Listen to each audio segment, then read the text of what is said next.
El inicio del siglo XX alumbra en España una dramática situación social oscurecida durante décadas por las guerras coloniales, los pronunciamientos militares y el régimen de la Restauración, que otorgando al rey amplios poderes y estableciendo el voto censitario limitado a los propietarios, instaura un falso parlamentarismo que excluye del sistema a las capas populares, empujándolas a la marginación.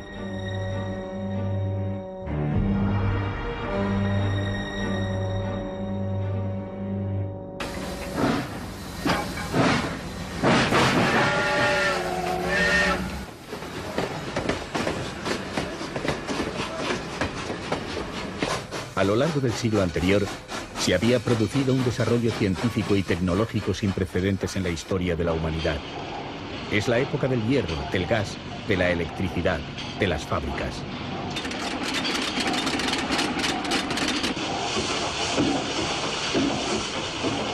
Pero mientras las fábricas producen cada vez en mayores cantidades, sus beneficios no repercuten en la mejora de las condiciones de vida de los asalariados, que subsisten en situación de miserabilidad extrema en las ciudades industriales sobresaturadas por la inmigración.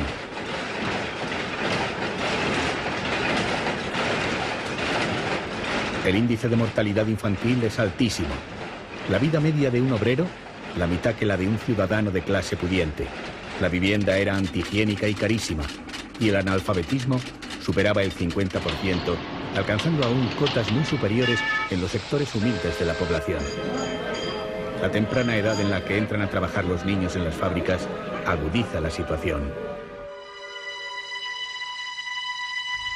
En España, a principios del siglo XX, solo sabían leer y escribir 6 de los 18,5 millones de habitantes.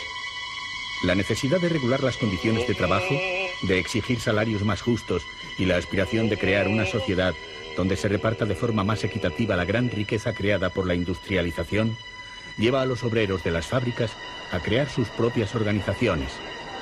Una de sus primeras reivindicaciones será plantear la necesidad de cultura y educación, pero sus demandas son contestadas desde el poder por frases como la del ministro Bravo. España no necesita hombres que sepan, sino bueyes que trabajen.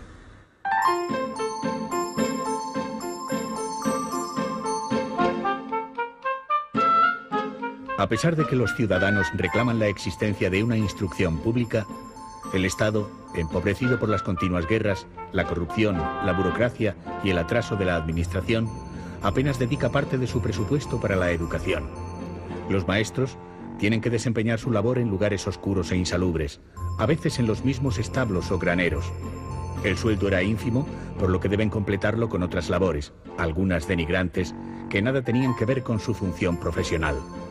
El desprecio social consiguiente acuña frases como la de «tiene más hambre que un maestro», dicho vulgar que se utiliza para designar a las personas que viven en la miseria.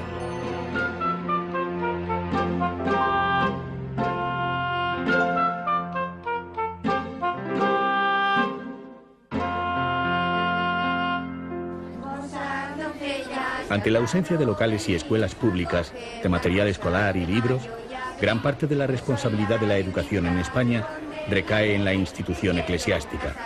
Pero esta ni alcanza a cubrir las necesidades de las capas más humildes de la población, ni está dispuesta a incluir en su enseñanza las corrientes innovadoras que los avances de la ciencia, la biología, la astronomía, las matemáticas, la física o la filosofía habían introducido en el conocimiento humano. Feliz a su lado pasarás la vida. Frente al positivismo-cientifismo imperante en la época, que reivindica el valor de la ciencia, la experiencia y la razón como fuentes del saber y el progreso, la Iglesia española contrapone rigurosamente los antiguos dogmas. Te queremos consolar.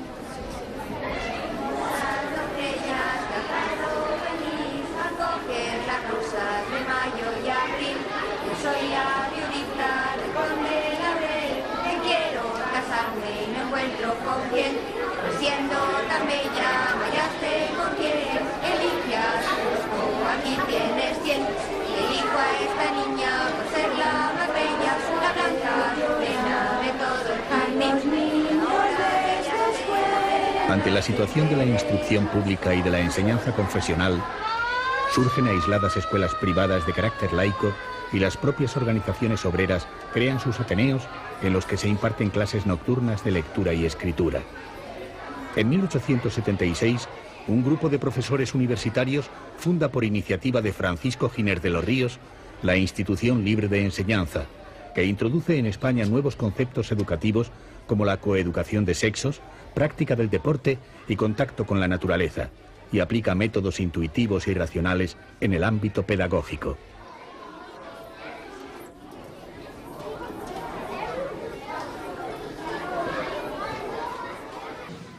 La Iglesia defiende sus tradicionales derechos en materia de educación y reivindica el concordato del Estado español con la Santa Sede para pedir la ilegalización de las escuelas laicas.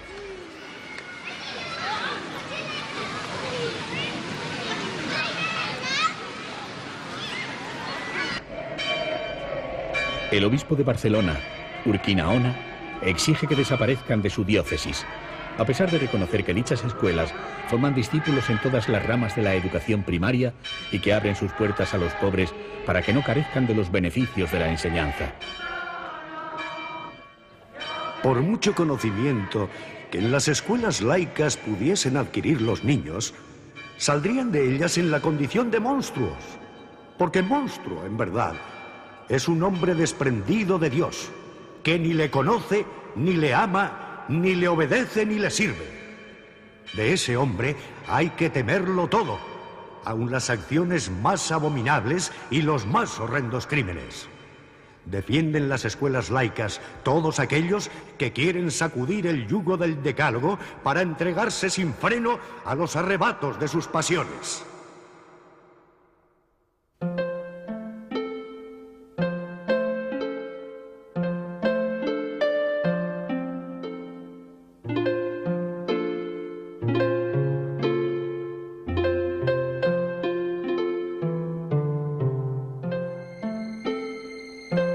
Es en este contexto donde surge en 1901 la actividad pedagógica del fundador de la Escuela Moderna y propagador de la enseñanza racionalista, Francisco Ferrer y Guardia.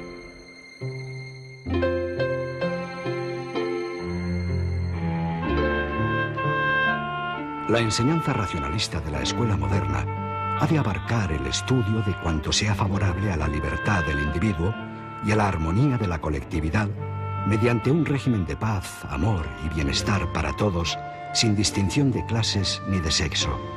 Todo el valor de la educación se basa en el respeto físico, moral e intelectual del niño. Y sobre todo no olvidemos que en materia de educación no hay más que un solo derecho superior a los otros y ante el cual todos deben ceder, el derecho del niño.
La luz mediterránea inunda la ciudad de Barcelona, pero la claridad de sus calles parece amenazada por una sombra tenebrosa que desde la montaña quiebra su apacibilidad.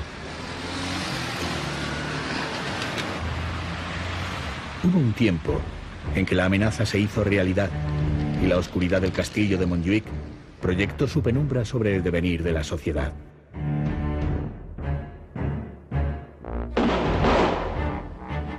Durante todo el siglo XIX y gran parte del XX, sus muros se convirtieron en el símbolo de la represión de cualquier tipo de ideas de evolución y progreso. Sus fosos circuían un mundo de horror y muerte.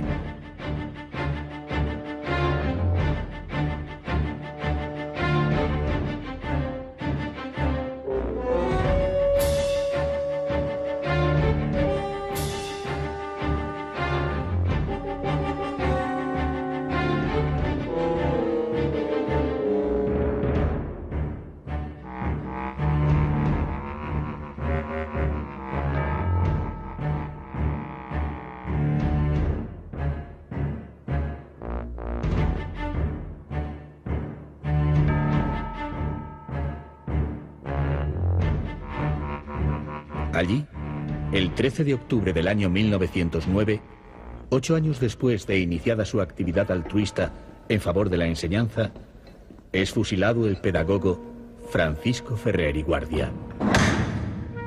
Amigos, buena puntería. No es culpa vuestra. Soy inocente. ¡Viva la escuela moderna! ¡Apunta! ¡Fuego!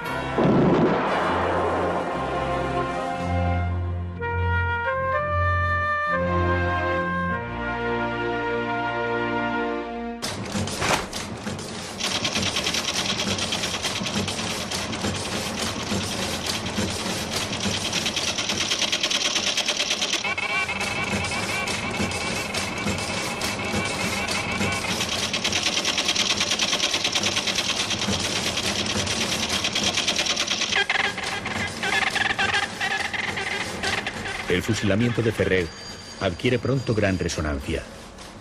Tanto en el interior del país como en el extranjero se suceden las manifestaciones de protesta por su muerte. En París, la multitud asedia la embajada española. Se valora a Ferrer como mártir del pensamiento y la libertad humana. Y la leyenda negra y el oscurantismo se ciernen nuevamente sobre un rey español, Alfonso XIII, al que se responsabiliza de la ejecución. El intelectual francés Anatole France pide su expulsión de la Sociedad Astronómica de Francia, de la que el monarca era miembro de honor, pues lo considera culpable de asesinato. Numerosas voces de intelectuales se alzan en el mundo contra la monarquía y la Iglesia españolas, a las que equiparan con las de los tiempos de la Inquisición.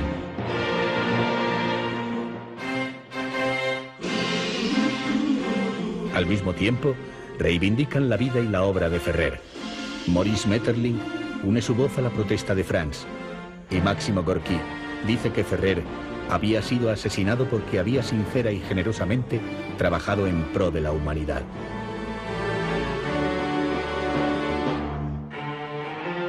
Años después, Albert Camus escribe: Francisco Ferrer pensó que nadie es voluntariamente malo, y que todo el mal, integrado en el mundo humano, procede de la ignorancia. Es por ello mismo que los ignorantes le asesinaron y la ignorancia se perpetúa aún hoy día a través de nuevas e incansables inquisiciones. No obstante, frente a estas, algunas víctimas, entre ellas Ferrer, vivirán eternamente. En España, la protesta interna contra la ejecución de Ferrer y la represión desatada por el gobierno de Maura se extiende. Al grito de Maura no, las manifestaciones se repiten incesantemente hasta conseguir la caída de Antonio Maura y su gobierno. Se pide el fin de los consejos de guerra y la sustitución de la jurisdicción militar por la ordinaria civil, y se exige la revisión de la sentencia condenatoria de Ferrer, el reconocimiento de su inocencia y que se restituya su nombre y su memoria.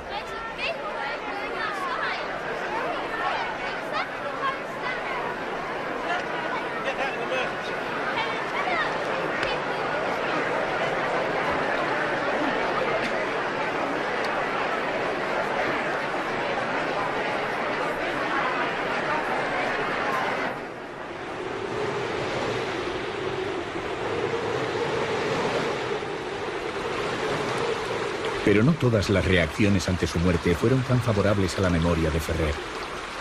Como impulsados por un extraño resorte, la voz de algunos de los intelectuales españoles de la época, encuadrados en lo que hoy se denomina Generación del 98, adquiere gran virulencia. El rector de la Universidad de Salamanca, Miguel de Unamuno, se distingue en ello publicando distintos artículos en España y en el extranjero. Se fusiló al mamarracho de Ferrer, mezcla de loco, tonto y criminal cobarde. Aquel monomaníaco con delirio de grandeza y erostrastismo, y se armó una campaña ridícula de mentiras, embustes y calumnias. Ferrer era un imbécil y un malvado, y no un inquietador.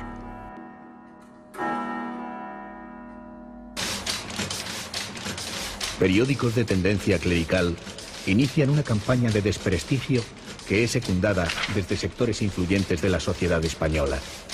El diario El Universo publica apenas un mes después de la ejecución un artículo en el que descalifica a Ferrer. Frío, impasible, calculista, metódico en sus procedimientos, se procura cautelosamente los medios pecuniarios, engañando a una vieja para fundar la Escuela Moderna de Barcelona, que además de pervertir a los niños, haciéndoles anarquistas antes de tener uso de razón, es un foco activo de propaganda editorial contra todos los fundamentos sociales: religión, familia, propiedad, autoridad y ejército. Bastantes años después, Gerald Brennan, en su famosa obra El laberinto español, tampoco ahorra descalificaciones. Pedante de estrechas miras y con pocas cualidades atractivas. Su muerte causó una impresión que en vida poco había hecho él por merecer.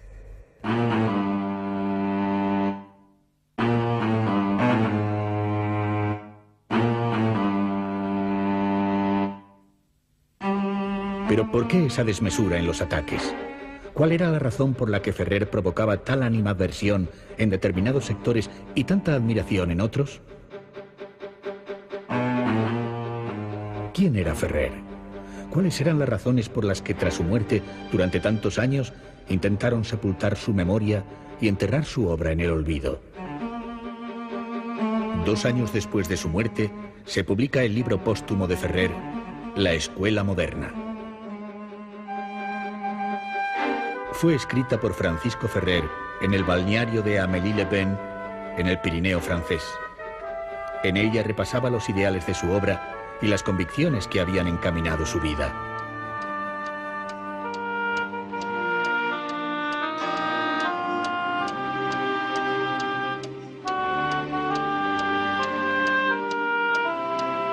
Educar equivale actualmente a domar, adiestrar, domesticar. Para hacer las bases de la escuela moderna, no tengo más que tomar lo contrario de lo que viví en mi infancia.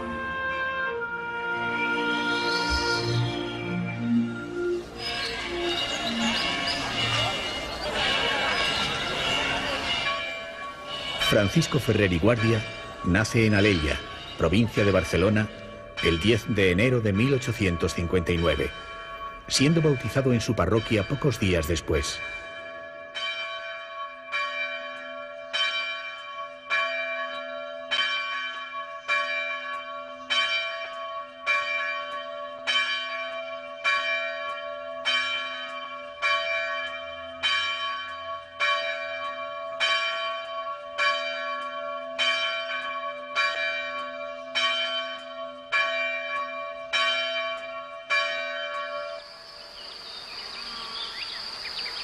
Alella es un pueblo de la comarca del Maresme que, debido a su riqueza vitivinícola y de floricultura, conoce a finales del siglo XIX y primeros años del XX un importante desarrollo y riqueza que se atestigua en las magníficas construcciones que se hacen en la época.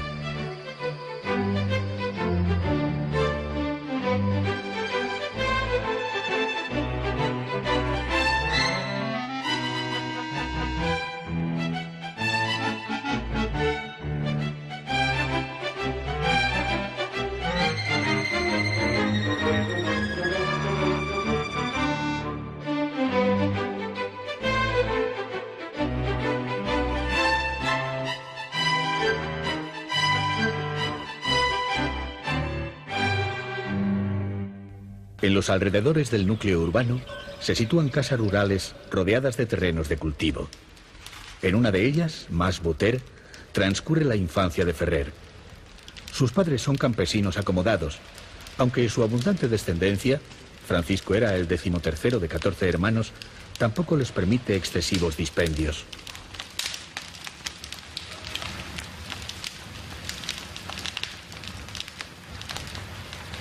Los padres, de fuertes convicciones religiosas, intentan inculcar desde pequeños a sus hijos un fuerte arraigo en la fe católica. Toda la familia se reúne por la noche para rezar el rosario.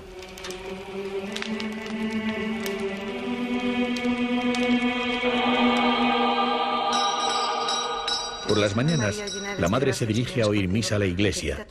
Francisco la acompaña y ejerce de monaguillo. Santa María, Madre de Dios, ruega por nosotros pecadores, ahora y en la hora de nuestra muerte. Recibe una severa educación religiosa en la escuela de Alella, que depende de la parroquia y está situada en uno de sus anexos.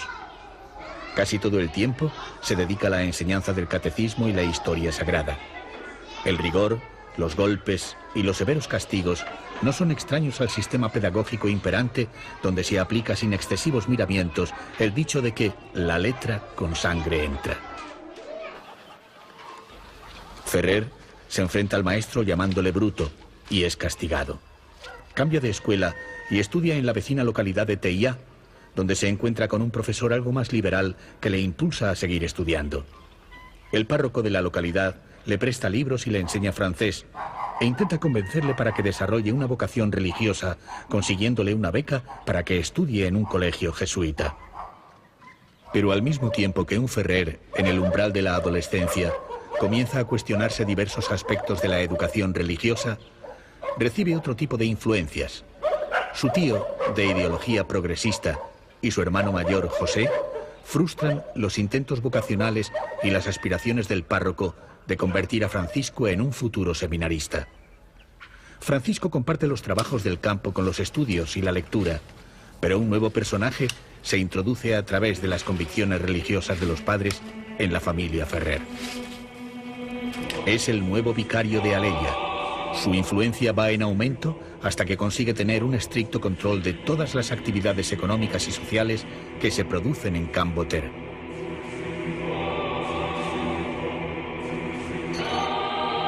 Años después, y tras una discusión acerca del pago de los jornales, los hermanos José y Francisco denuncian ante el arzobispado el papel abusivo que el vicario desempeña en los asuntos de la familia.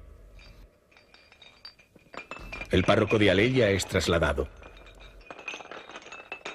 Pero el padre de los Ferrer no aprueba la conducta de sus hijos y ante la repercusión y la magnitud del escándalo que se extiende por toda la comarca, deshereda al primogénito José, mientras que Francisco marcha a Barcelona.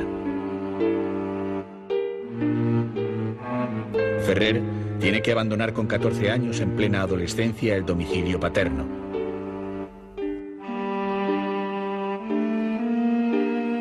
Su vida toma un importante giro que le llevará a insospechados caminos.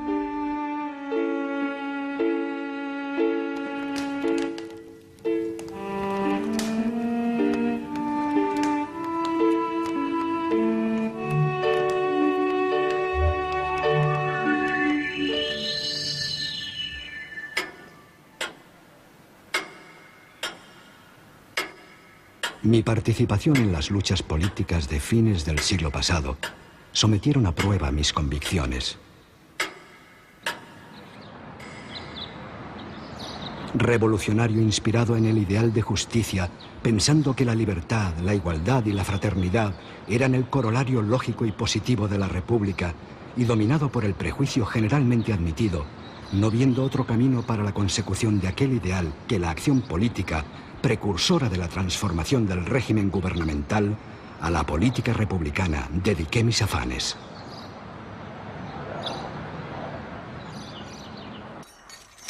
Ferrer llega a Barcelona en 1873 y se establece en San Martín de Provençals, en casa de un harinero, amigo de la familia, donde trabaja como contable.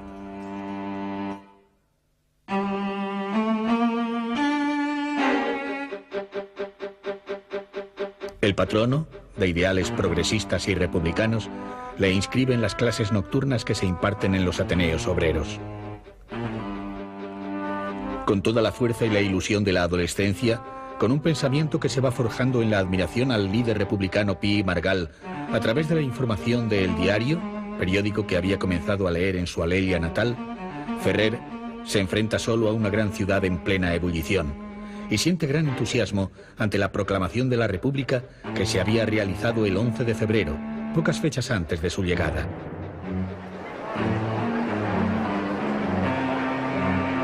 Barcelona se encuentra en plena efervescencia social. Existen grandes expectativas de cambio hacia una sociedad más justa y mejor. El día 13 de febrero, una gran manifestación obrera recorre sus calles en apoyo de la República y en demanda de la jornada de 10 horas y mejores salarios. La ilusión se adueña del conjunto de la sociedad, pero las exigencias son muchas y el tiempo muy breve. A pesar de que se aprueban leyes como la supresión de las quintas y el establecimiento de la milicia voluntaria, se convocan elecciones y se elabora un proyecto de constitución federal, las urgencias de una sociedad lastrada durante décadas por el atraso económico, cultural y social a que le había sometido el régimen monárquico no son satisfechas. En diversas ciudades se proclaman huelgas obreras que desembocan en rebeliones cantonales como las de Alcoy, Cartagena y otras ciudades de Andalucía y Levante. Paralelamente, los carlistas continúan su particular guerra para tomar el poder por las armas y situar a Carlos VII como rey de España, y ocupan gran parte del territorio vasco-navarro y diversos puntos de Cataluña. Las conspiraciones militares para restaurar la monarquía borbónica se suceden. Es el caldo de cultivo adecuado que esperan los sectores ultraconservadores para dar el golpe militar y acabar con la Primera República. El 3 de enero de 1874, cuando la República aún no ha cumplido un año, el general Pavía invade el Congreso de los Diputados y disuelve las Cortes.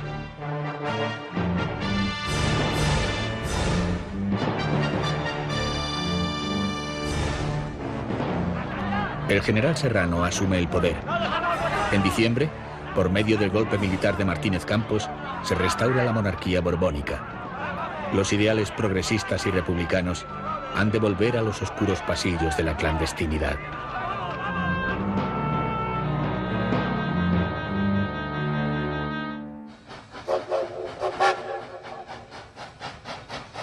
Francisco Ferrer trabaja como revisor en la compañía de ferrocarriles. Allí, en uno de los vagones, ha creado una biblioteca ambulante tras haber participado con anterioridad en diversas experiencias educativas en los círculos obreros. Su trabajo le permite poner en práctica, a pesar del peligro, sus ideales republicanos, ya que se convierte en enlace del interior con el exiliado Ruiz Zorrilla, político republicano por el que Ferrer siente gran admiración. En uno de los viajes conoce a Teresa Sanmartí, una joven de ascendencia acomodada y de fuertes convicciones religiosas.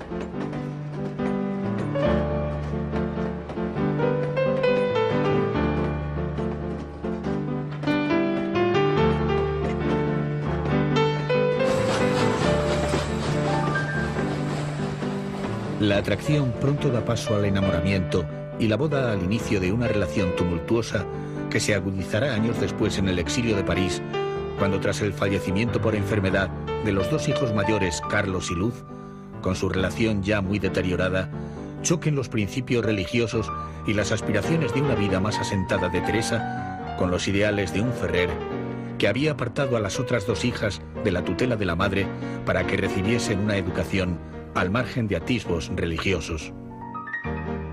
La afrentada madre disparará contra Ferrer, que queda herido. El apasionado amor juvenil ha sido quebrado por la infelicidad y la separación se consuma. Teresa abandonará posteriormente con su hija pequeña Sol, Francia. Teresa conservará celosamente hasta el fin de sus días, en la lejana Rusia, la última carta que le dirige Ferrer. Eres incapaz de indulgente comprensión. No has podido ni querido seguirme en lo que la vida tiene de más atractivo. Yo estaba obligado a escoger otro ideal. Alcanzarás más fácilmente que yo la felicidad.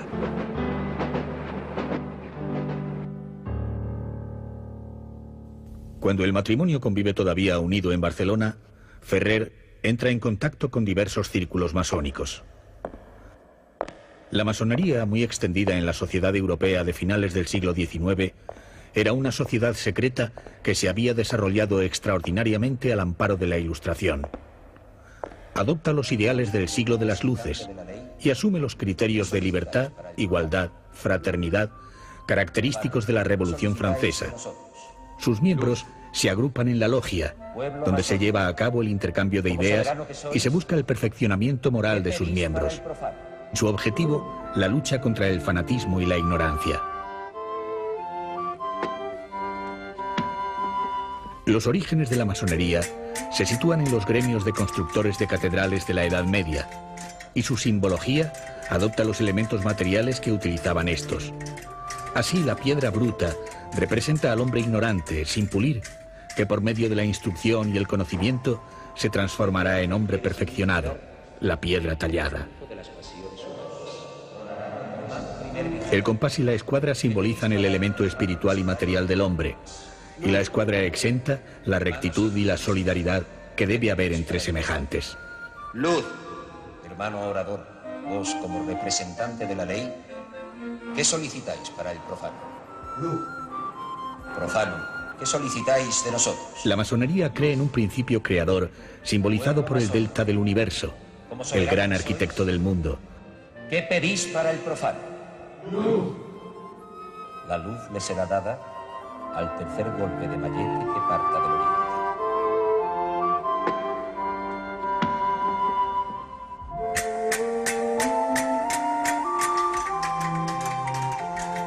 Ferrer entra tras un periodo de iniciación en la logia La Lealtad. En una reunión de librepensadores conoce y entabla amistad con otro masón, Anselmo Lorenzo, tipógrafo de ideales anarquistas, fundador del periódico Solidaridad y promotor de congresos obreros e introductor de la primera internacional en España. La amistad se mantendrá a lo largo de su vida. Las actividades políticas de Ferrer en el ferrocarril, donde esconde a republicanos clandestinos, son descubiertas y es trasladado de línea férrea.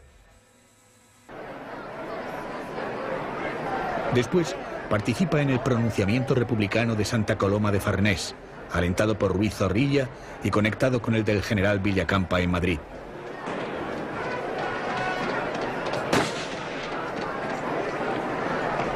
La derrota del intento de restablecer el régimen republicano provoca una fuerte represión. Ferrer opta por el exilio.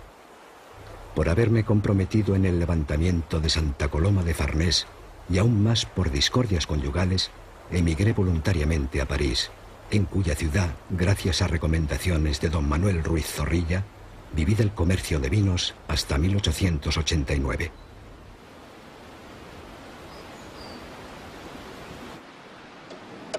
La experiencia adquirida durante mis 15 años de residencia en París me convencieron de que el problema de la educación popular no se hallaba resuelto y, no estándolo en Francia, no podía esperar que lo resolviera el republicanismo español, toda vez que siempre había mostrado deplorable desconocimiento de la capital importancia que para un pueblo tiene el sistema de educación. París es a finales del siglo XIX la capital cultural y política de Europa. La Tercera República se consolida. Las vanguardias artísticas y las ideologías políticas coinciden en la capital francesa en una fiebre renovadora que transforma la vida y las costumbres. La ciudad es un auténtico hervidero de mentes progresistas y revolucionarias. Se buscan nuevos caminos en el arte, la literatura y la política.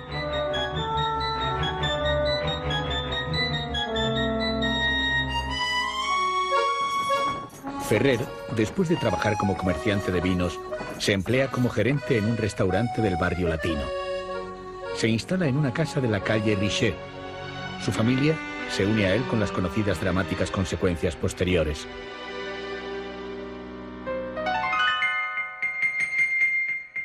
En marzo de 1890 se afilia a la logia masónica del Gran Oriente francés, en donde alcanza los más altos grados. Comienza a dar clases de español con gran éxito en el Círculo Popular de Enseñanza Laica, situado en los locales de la logia y dependiente de la Asociación Filotécnica. Ferrer trabaja activamente con los círculos republicanos españoles exiliados en París y desempeña el cargo de secretario de Ruiz Zorrilla, pero pronto su ilusión se transforma en una profunda decepción. Su pensamiento evoluciona a la par que aumenta su desencanto. Mi relación con don Manuel Ruiz Zorrilla, que podía considerarse como centro de acción revolucionaria, me puso en contacto en París con muchos revolucionarios españoles y con muchos y notables republicanos franceses, y su frecuentación me causó gran desengaño. Si en lugar de preocuparse los presidentes, secretario y vocales de los comités del empleo que habrían de ocupar en la futura república, hubieran trabajado activamente por la instrucción popular, cuánto se hubiera adelantado durante 30 años en las escuelas diurnas para niños y nocturnas para adultos. Se limitaría el pueblo a promover motines por la subida del precio del pan, sin rebelarse contra las privaciones impuestas al trabajador a causa de la abundancia de lo superfluo de que gozan los enriquecidos con el trabajo ajeno. Francia goza en aquellos años de una gran prosperidad económica, pero el desarrollo tiene grandes zonas de oscuridad. En el París brillante y bohemio, las sombras de la marginación y de la pobreza asolan gran parte de sus barrios. Esta situación es común a la de otros países europeos, donde el hambre y la miseria extremas rodean a las escasas capas sociales que concentran las abundantes riquezas. Contra la violencia de la desesperación propagada por algunos sectores anarquistas, se alzan otras voces revolucionarias. Frente a la idea de Bakunin de que la revolución surge de manera violenta y espontánea, Piotr Kropotkin recuerda en 1891 que un edificio basado sobre algunos siglos de historia no se destruye con algunos kilos de explosivos, y propone el papel fundamental de la educación al afirmar que ninguna revolución social puede triunfar si no es precedida de una revolución en las mentes y en los corazones de los hombres, y esta revolución interna tiene que llevarse a cabo a través de las escuelas. Bajo su iniciativa, se crea en 1898 el Comité Pro Enseñanza del que forman parte Tolstoy, los hermanos Reclus, Graf, Malato. Estas atractivas premisas coinciden con las preocupaciones de Ferrer, que profundiza en los problemas de la educación y entra en contacto con el grupo de ideólogos anarquistas. Recibe la influencia de los aires renovadores de la educación de la época y sigue con interés el proceso educativo de la Tercera República Francesa. Concretada la separación Iglesia-Estado, el gobierno francés anima la creación por Jules Ferry de la enseñanza primaria gratuita, obligatoria y laica. Ferrer admira el cambio producido y la libertad en cuanto a materia religiosa, pero pronto, al ver la evolución de la enseñanza pública francesa, su fascinación se torna en desánimo. Comprueba que los antiguos vicios educativos no han sido erradicados, sino tan solo sustituidos.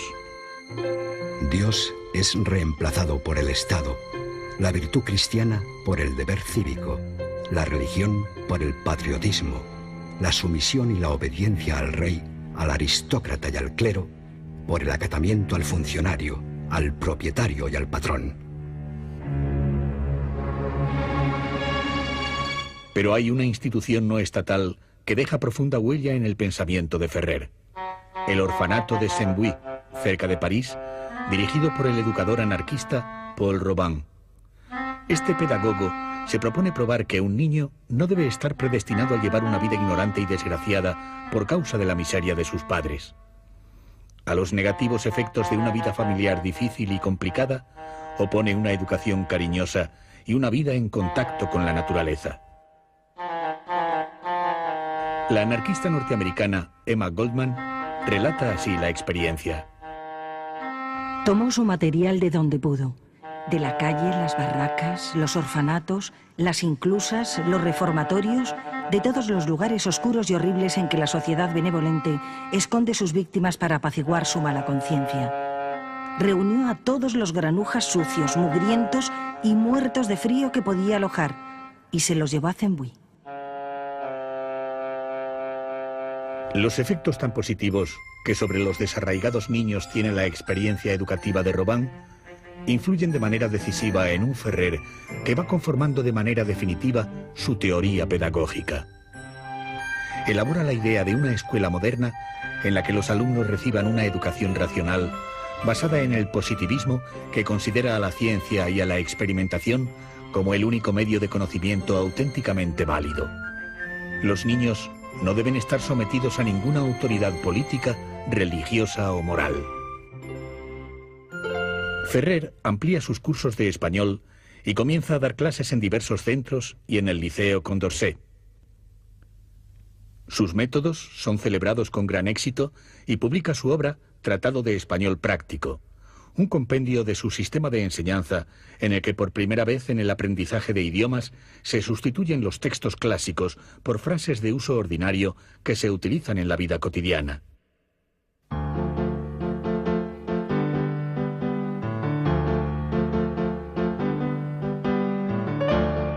Entre sus alumnos, dos personas adquieren en su vida especial relevancia. La maestra Leopoldine Bonnard, a la que se une sentimentalmente y con la que tiene un hijo, Riego, y Ernestina Menieux, una mujer profundamente católica, de familia acaudalada. A pesar de las distintas convicciones en materia religiosa, la amistad, la confianza y la lealtad son mutuas. Ernestina, sensible a los problemas sociales de la infancia, comparte los ideales educativos de Ferrer. A su muerte, lega una considerable fortuna para que éste disponga de los medios económicos necesarios para poder llevar adelante sus proyectos.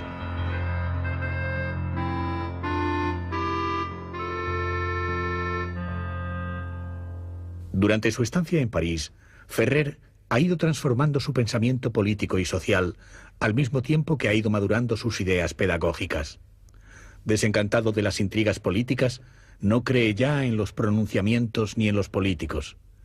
España es en esos tiempos un país atrasado que se consume en la miseria y la ignorancia. Es preciso ante todo ilustrar a su país. Es necesario propagar la cultura y el conocimiento. Solo si el pueblo está instruido, podrá gozar de la libertad e independencia necesarias para transformar su terrible existencia. Ferrer viaja desde París a Barcelona, acompañado de su hijo Riego y de Leopoldine Bonnard. Regresa con un solo objetivo: fundar una escuela para niños, la Escuela Moderna.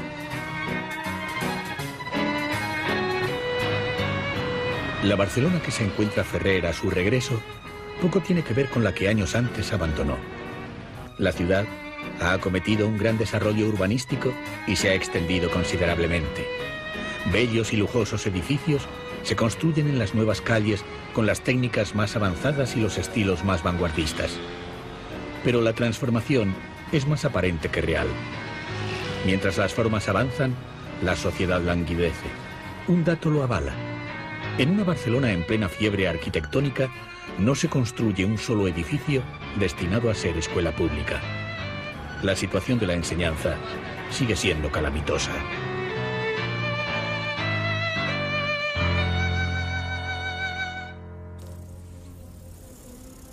Ferrer se instala en Masnou, donde compra una casa, Mas Germinal. Allí se reúne con sus dos hijas mayores y con su hermano José y su familia, que regresan de su emigración a Australia.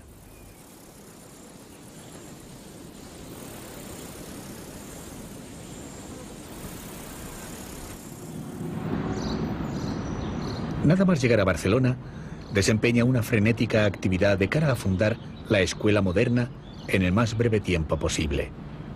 Encuentra un local en la calle Bailén y fija allí la sede de la escuela. Constituye el patronato de la Escuela Moderna, atrayendo a catedráticos de reconocido prestigio en la Universidad de Barcelona, como el naturalista Odón de Buen, el médico Martínez Vargas o el rector de la universidad Rodríguez Méndez, científicos como el biólogo Ramón y Cajal, personas de gran cultura como Anselmo Lorenzo, que traduciría numerosas obras para su edición por la Escuela Moderna, o profesores muy valorados en los ambientes obreros como Salas Antón y Cristóbal Litrán.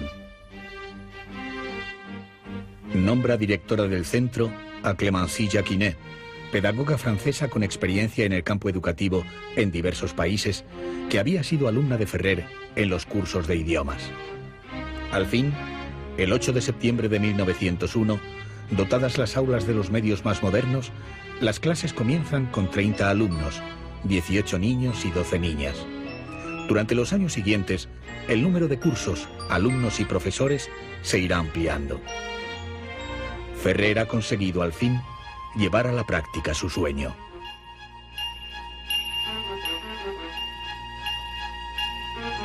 Mi plan es que la escuela sea de primera enseñanza, mixta, es decir, de niños y niñas juntos como en Saint-Puy, y tal como entiendo ha de ser la escuela del porvenir. Si durante el día servirá de escuela para niños, servirá de noche para los adultos, dando cursos de francés, inglés, alemán, taquigrafía y contabilidad.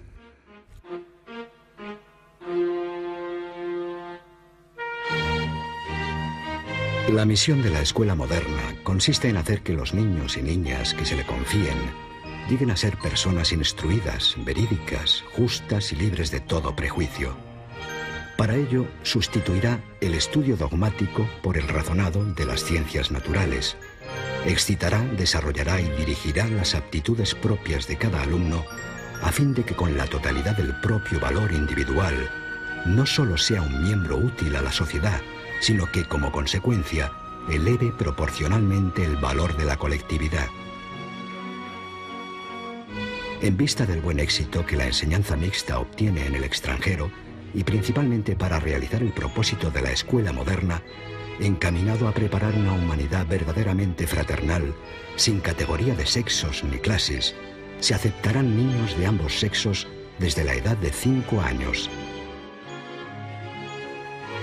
La actividad cotidiana de la escuela moderna introduce conceptos pedagógicos inusuales a la enseñanza tradicional en España, que son puestos en práctica y desarrollados por sus profesores con la mayor sencillez.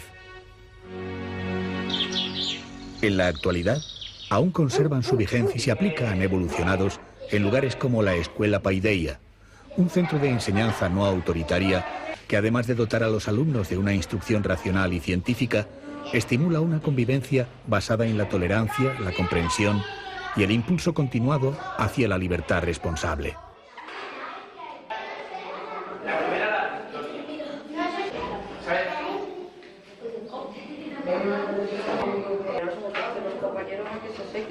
La coeducación de sexos no era nueva en España, pero debido a las imposiciones sociales apenas se había llevado a cabo. En las ciudades, clases mixtas de niños y niñas eran impensables incluso en las escuelas laicas de tendencia progresista. Ferrer, desafiando la estricta y atrasada moral de la sociedad que le rodeaba, la pone en práctica desde el inicio, señalando la problemática de la mujer en la sociedad y la necesidad de la ciencia y el conocimiento para poder superar la situación. La coeducación de las clases sociales también se lleva a la práctica en la escuela moderna, donde según el nivel económico de los padres, la matrícula podía ser gratuita en caso de que las familias tuviesen unos ingresos humildes o iba aumentando progresivamente su coste en el caso de familias más acomodadas. Ricos y pobres estudian juntos predicando la solidaridad y la igualdad desde la más tierna infancia. Otra de las facetas más importantes en la educación que proporcionaba la escuela moderna es la importancia e integración de los juegos en ella.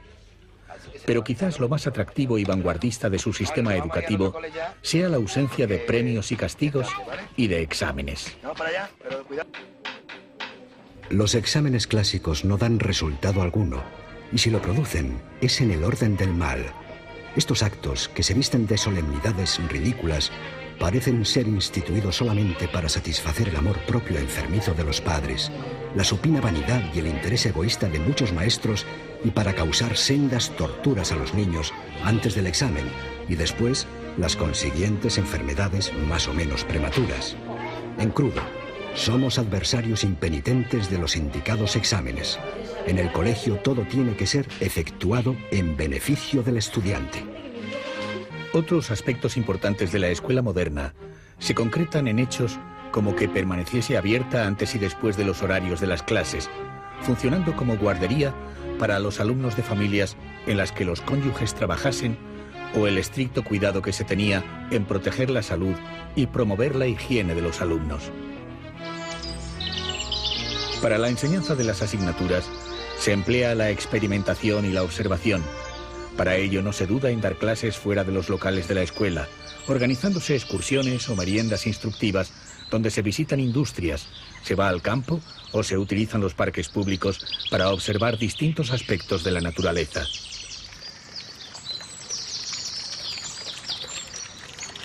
Jardines y plazas se usan también los domingos y las fiestas para llevar a cabo lo que Ferrer denomina las misas de la ciencia o de la razón. Consiste en estos actos en unas conferencias dominicales en las que catedráticos, profesores de la escuela o expertos y científicos disertan sobre los más variados temas: historia natural, medicina, higiene, medios de defensa contra distintas enfermedades, geografía. El éxito acompaña la iniciativa y un heterogéneo y muy numeroso público acude a los actos, lo que acaba por desesperar a las autoridades eclesiásticas, que en absoluto ven con buenos ojos las actividades de la escuela, y menos en domingo, cuando ellos tienen sus propios actos religiosos. En una de las concentraciones, el día del Corpus de 1904, hacen sonar todas las campanas de la iglesia parroquial para que los asistentes, que se habían congregado en número superior a los 6.000, no pudiesen escuchar con nitidez a los conferenciantes. Claro que Ferrer, a cambio, les organiza diversos actos, como la merienda escolar, que concentra a más de 1.700 alumnos el día del Viernes Santo. El enconamiento, lejos de amainar, se convierte en crudo enfrentamiento. Pero aparte los ataques de la jerarquía eclesiástica, que ya había protestado por la ubicación de la escuela moderna en una calle donde se encontraba un colegio religioso, la enseñanza novedosa de la escuela se enfrenta a dos problemas: la necesidad de acomodar a los maestros a los nuevos métodos pedagógicos, cuestión que aborda Ferrer al crear en los mismos locales de la escuela unos cursos de formación para profesores, y la necesidad de tener nuevos libros de texto que respondiesen a las expectativas creadas.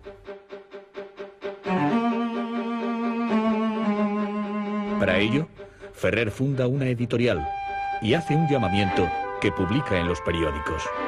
A los intelectuales. La escuela moderna hace un llamamiento vehemente a cuantos escritores amen la ciencia y se interesen por el porvenir de la humanidad, para que propongan obras de texto dirigidas a emancipar al espíritu de todos los errores de nuestros antepasados y encaminar la juventud hacia el conocimiento de la verdad y la práctica de la justicia, librando al mundo de dogmas autoritarios, sofismas vergonzosos y convencionalismos ridículos, como los que desgraciadamente forman el organismo de la sociedad presente.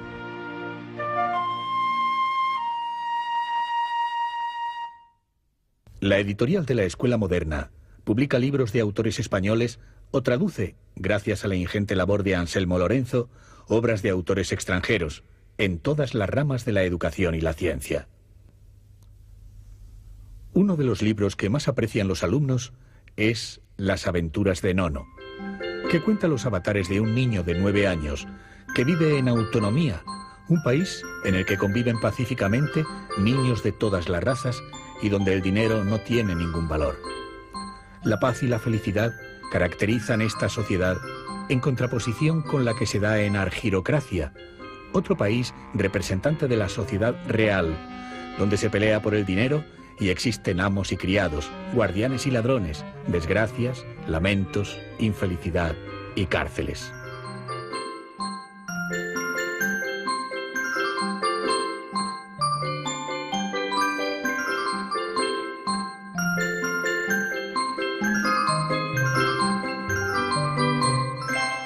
También se edita un boletín que sirve de medio de información hacia la sociedad para dar noticias o novedades, publicar diversos artículos, desde los pedagógicos a los consejos higiénicos, o como medio de comunicación a los padres y de expresión de los alumnos.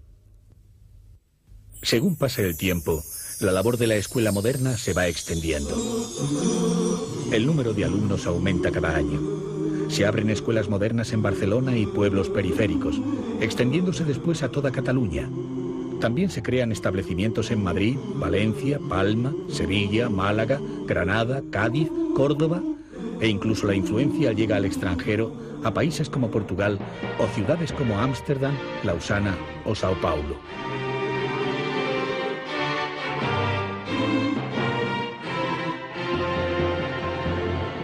Pero el propio funcionamiento de la escuela moderna le va creando peligrosos enemigos.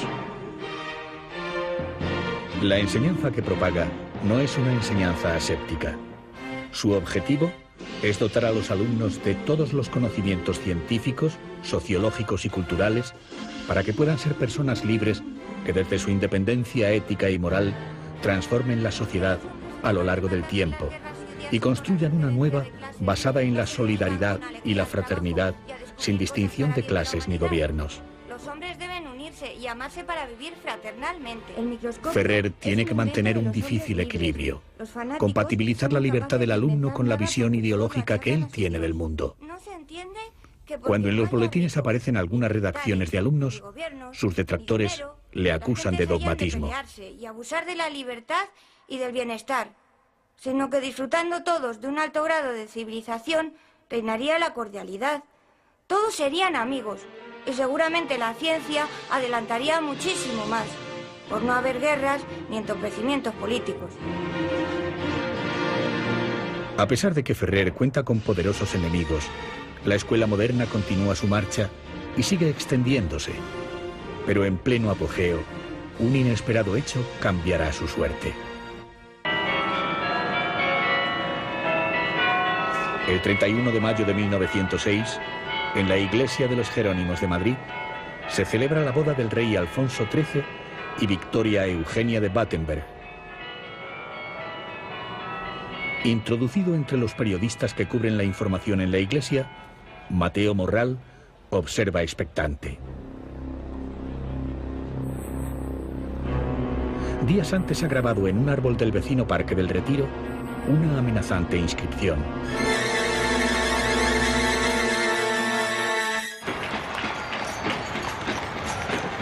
Alojado desde hace días en una pensión de la calle Mayor, por la que tenía que pasar la comitiva real en su camino hacia el palacio, terminada la ceremonia religiosa, Morral se dirige rápidamente hacia la casa.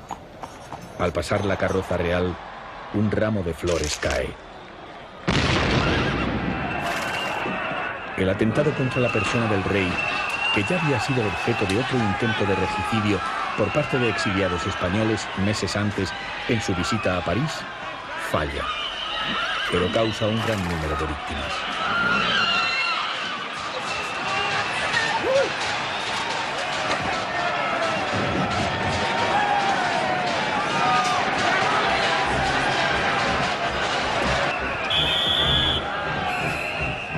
Mateo Morral escapa y se refugia en la dirección del periódico El Motín, donde solicita ayuda al periodista José Atkins.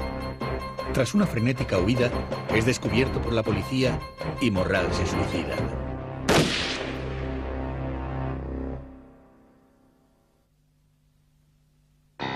José Atkins es detenido por haberle prestado ayuda en su fuga.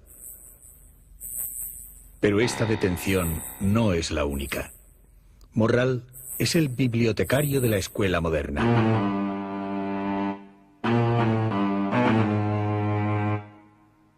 Se intenta desvirtuar su auténtica personalidad, describiéndole como un hombre sin voluntad ni formación, al que otros más inteligentes han manipulado.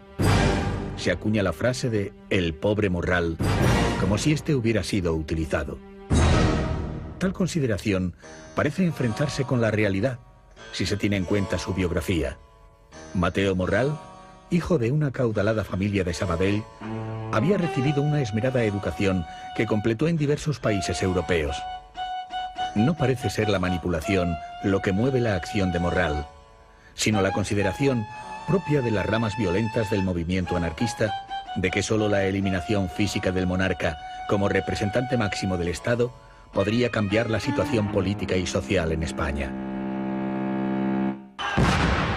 Pero muchas otras corrientes anarquistas rechazaban la violencia que tanto daño les causa. Durante los fines del siglo XIX y primeros años del XX, los atentados violentos y el terrorismo asolan diversas ciudades europeas, y en especial Barcelona, donde se producen distintos actos terroristas, algunos de extraña procedencia. Estas acciones desvirtúan el mensaje anarquista y solo sirven de justificación a las autoridades para ejercer una indiscriminada y brutal represión en los ambientes progresistas y en el movimiento obrero. La cárcel y la ejecución de militantes revolucionarios, en su mayor parte inocentes, es el último eslabón de una cadena de dudosos orígenes. A pesar de que Ferrer defiende vías pacíficas para la transformación social, el simple hecho de que Morral hubiese trabajado en la escuela moderna vale para inculparlo. Ferrer es detenido y encarcelado en la cárcel Modelo de Madrid, donde pasará encerrado en espera de juicio cerca de 1 año. Las escuelas modernas son inmediatamente clausuradas por orden gubernativa. Ferrer se enfrenta a una petición de condena de pena de muerte. Soy inocente. Los jueces, no teniendo pruebas de mi culpabilidad, buscan saber solamente si yo soy o no anarquista. Parece que esto les es suficiente para hacerme condenar. Tratan de saber incluso si tuteo o no a las personas, como si esto fuera una prueba de culpabilidad.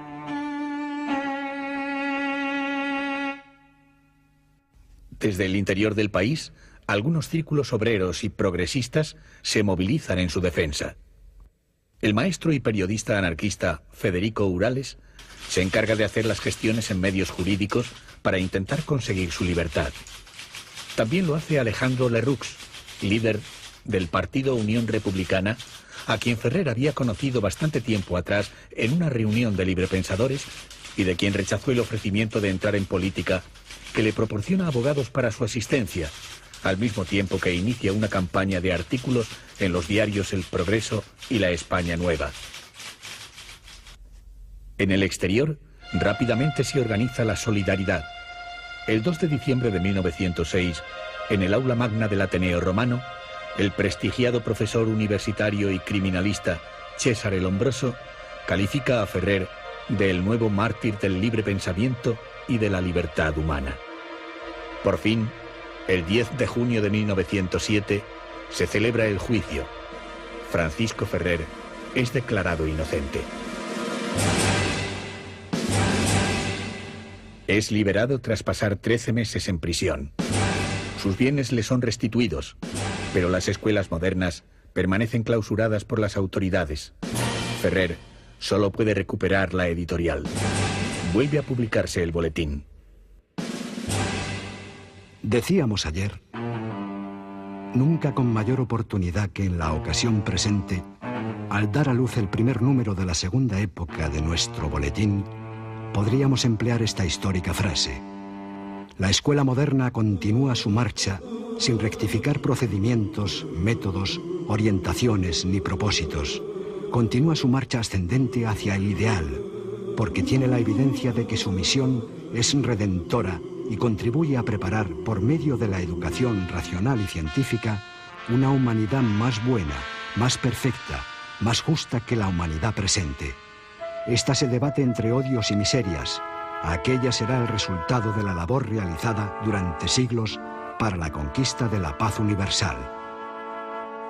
Ferrer se reúne con Soledad Villafranca, también colaboradora de la escuela moderna, que desde tiempo atrás es su nuevo amor, y a la que desde la cárcel había escrito reiteradamente, incluyendo algunos poemas.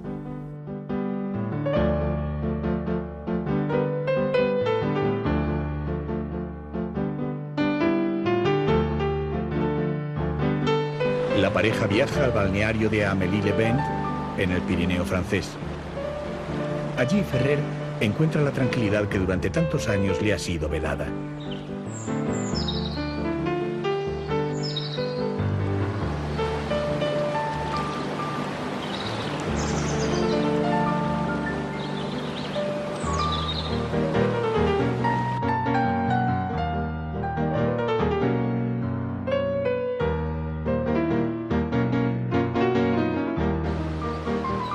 En esos días apacibles, escribe, con la colaboración de Anselmo Lorenzo, que se ha reunido con ellos, la obra La Escuela Moderna, en la que sintetiza su teoría y resume la actividad práctica llevada a cabo durante los 5 años de actividad pedagógica.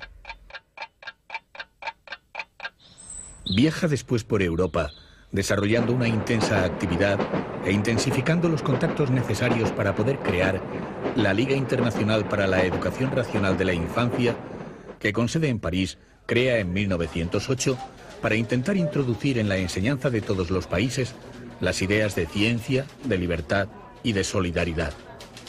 En su programa se proponen debates, estudios y trabajos para mejorar la educación intelectual, física y moral de la infancia, los fines y los medios más adecuados para que el niño desde su libertad tuviese acceso al conocimiento y pudiese tener un desarrollo armónico. La Liga hace un llamamiento a que participen en su seno a todos los intelectuales con preocupaciones pedagógicas. En este periodo, Ferrer sigue colaborando activamente con el movimiento obrero de Barcelona, participando en la fundación o dando aportaciones económicas al grupo Solidaridad Obrera o a revistas como las editadas por el grupo Tierra y Libertad, de la misma manera que lo había hecho años antes en La Huelga General, en cuyas páginas escribió artículos con el seudónimo Cero, nombre que había adoptado tiempo atrás cuando ingresó en la masonería. Ferrer se halla en Londres cuando recibe un mensaje de su hermano José comunicándole que su esposa y su hija están gravemente enfermas. Ferrer se encamina hacia Mas Germinal. No puede adivinar que ese viaje a Cataluña le traerá fatales consecuencias.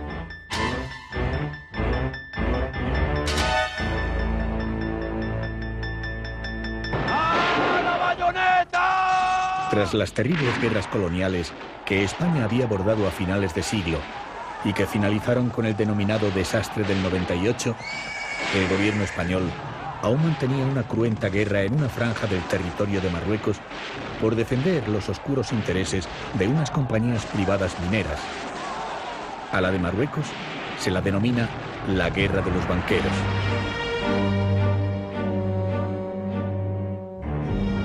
Pero las guerras cuestan muchas vidas, y estas son fundamentalmente de la clase obrera. España posee en 1909 un servicio militar obligatorio que se rige por el sistema de quintas.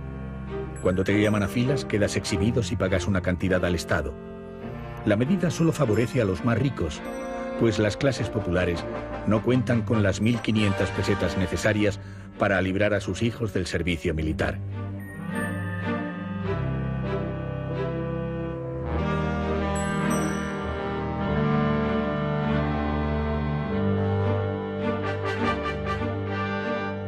El gobierno moviliza a jóvenes y reservistas, muchos de ellos padres de familia. Comienzan los desastres de un ejército desorganizado y mal armado. Pronto llegan las noticias de las numerosas bajas de las tropas españolas. El número de muertos es considerable.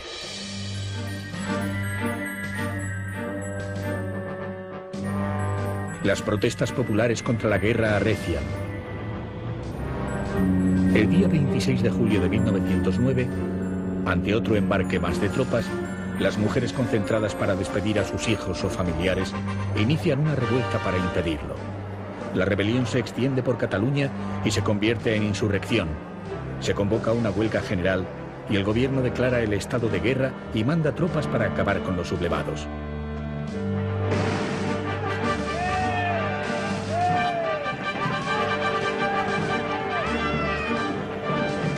Aunque el movimiento es espontáneo y ningún grupo patrocina formalmente la huelga, se crea un comité con participación de anarquistas, sindicalistas, socialistas y lerrouxistas para la coordinación de las movilizaciones. Pero los acontecimientos pronto lo desbordan.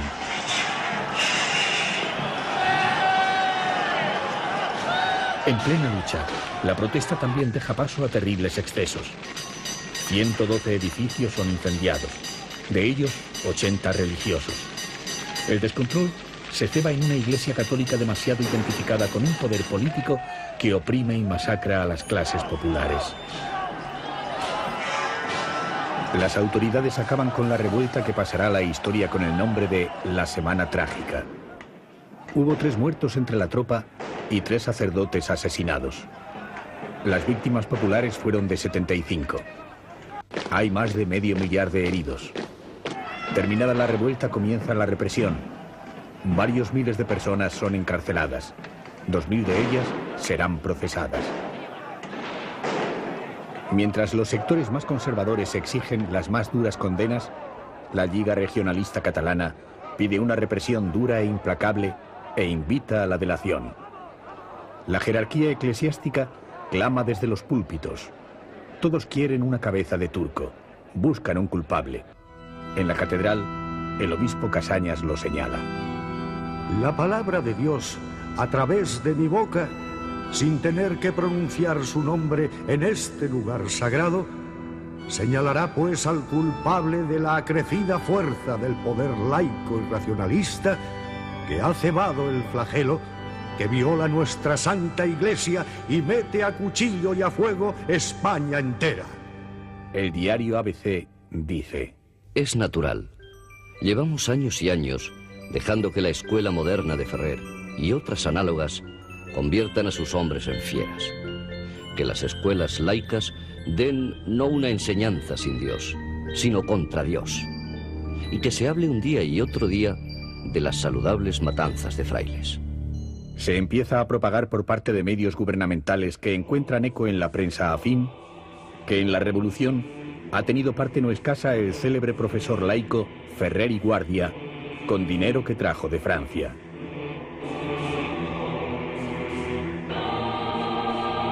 A pesar de que la estancia de Ferrer en Barcelona solo coincide con los 2 primeros días de las fechas en que se desarrolla la Semana Trágica, y de que únicamente participa en la revuelta en las localidades de Masnou y de Premià, es detenido en la estación de Montgat cuando, preocupado ante la magnitud de los rumores y las inculpaciones, se dirige a tomar el tren.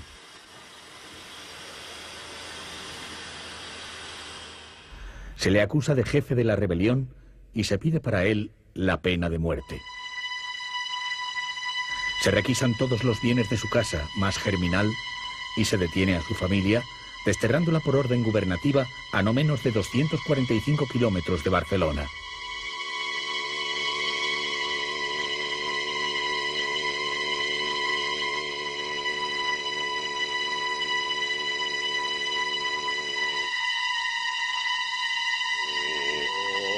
Anselmo Lorenzo y otros amigos y colaboradores de la escuela moderna también serán desterrados.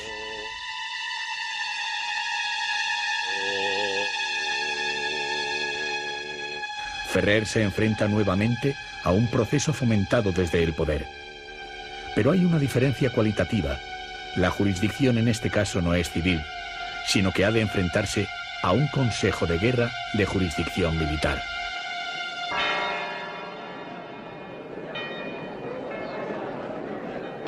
El miedo invade Barcelona.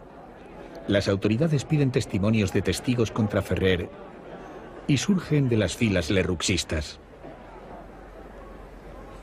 La buena disposición de los militantes del partido de Lerroux al echar las culpas a Ferrer les libraba a ellos de asumir la responsabilidad de unos hechos en los que habían participado, al mismo tiempo que implicaban a Solidaridad Obrera, enemiga de su partido, a la que decían había utilizado Ferrer para llevar a cabo sus planes.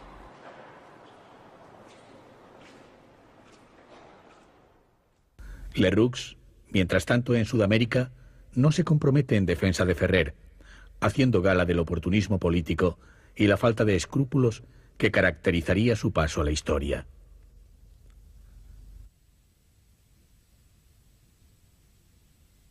Los preparativos del juicio se hacen con toda rapidez.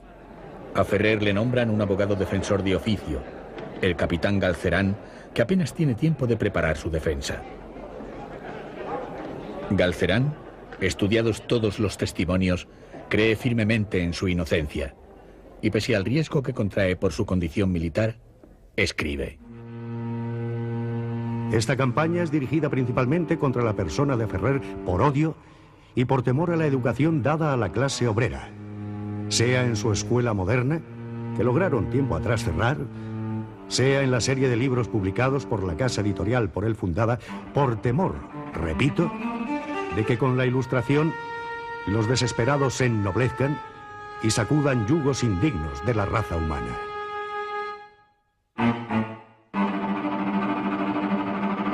El 9 de octubre se celebra el Consejo de Guerra. Ferrer es condenado a muerte. El día 12 el gobierno ratifica la sentencia y Ferrer es trasladado a Montjuïc.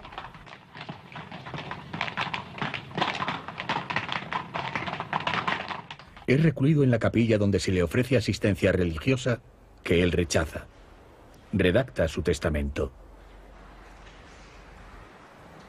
protesto con toda la energía posible de la situación por mí inesperada del castigo que se me ha impuesto, declarando que estoy convencidísimo de que antes de muy poco tiempo será públicamente reconocida mi inocencia. Deseo que en ninguna ocasión, ni próxima ni lejana, ni por uno ni otro motivo, se hagan manifestaciones de carácter político o religioso ante los restos míos, porque considero que el tiempo que se emplea ocupándose de los muertos sería mejor destinarlo a mejorar las condiciones en que viven los vivos, teniendo gran necesidad de ello casi todos los hombres.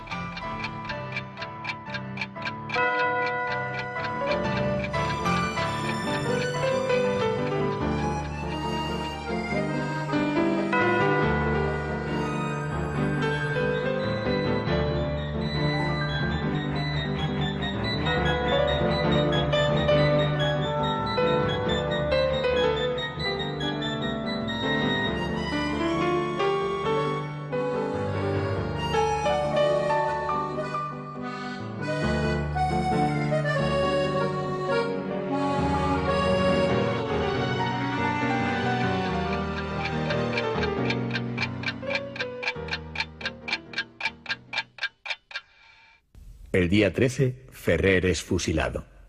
Tras su muerte nace el mito. Como dice William Archer, toda la vida activa de Ferrer habría hecho menos daño al catolicismo español que el que le hace en la actualidad la mera mención de su nombre.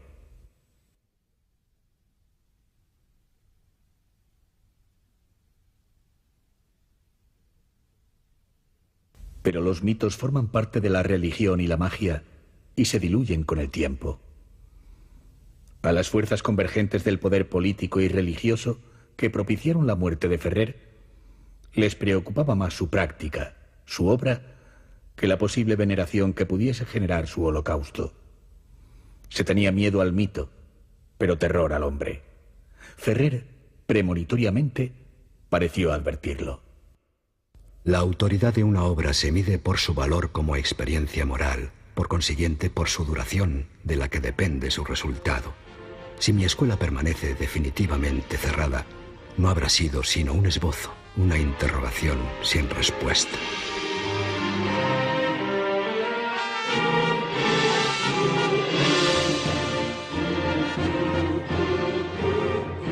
En marzo de 1911, las Cortes exigen la revisión del proceso contra Ferrer. El Consejo Supremo emite un nuevo dictamen. No había pruebas de que algún rebelde hubiese actuado bajo las órdenes directas de Ferrer. Ferrer es declarado inocente. Cambó explica. No pidieron el indulto de Ferrer los elementos del Partido Radical. Fueron en el sumario sus acusadores. No lo pedimos los que éramos neutrales en la contienda. No pidió nadie el indulto de Ferrer. Si culpa hay por el fusilamiento de Ferrer, culpa es de todo el cuerpo social, principalmente de Barcelona. Todos los ciudadanos de Barcelona hemos fusilado a Ferrer no pidiendo su indulto.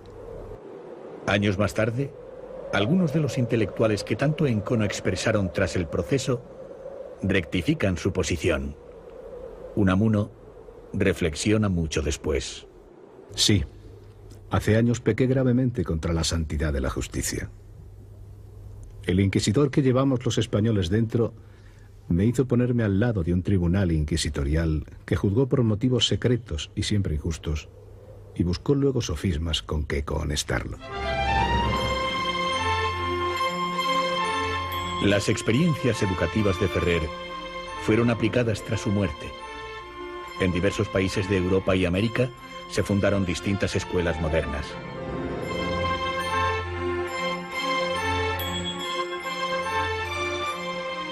En España, las escuelas racionalistas tuvieron durante la Segunda República una gran actividad que contribuyó a la difusión de la cultura y al desarrollo y la formación de multitud de familias obreras. Luego, vino un prolongado silencio.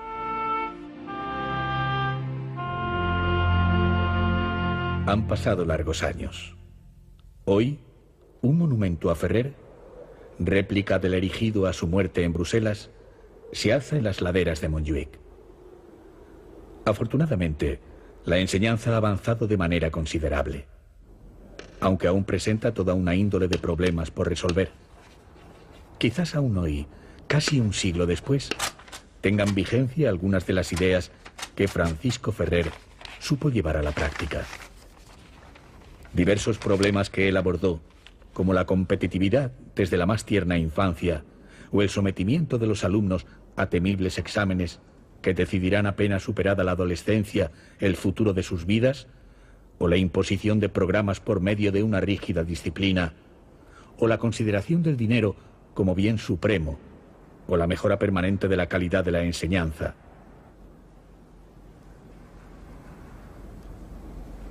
Quizás hoy, cuando las penumbras han dejado de ensombrecer Montjuic y aún queda tanto camino por recorrer, haya que recordar una de las frases de un hombre que de manera altruista llevó sus ideas a la práctica. Si se quiere un porvenir de fraternidad, de paz y de dicha, dirigíos a vosotros mismos, los que sufrís el régimen actual, y fundad escuelas en que podáis enseñar libremente todas las verdades conquistadas.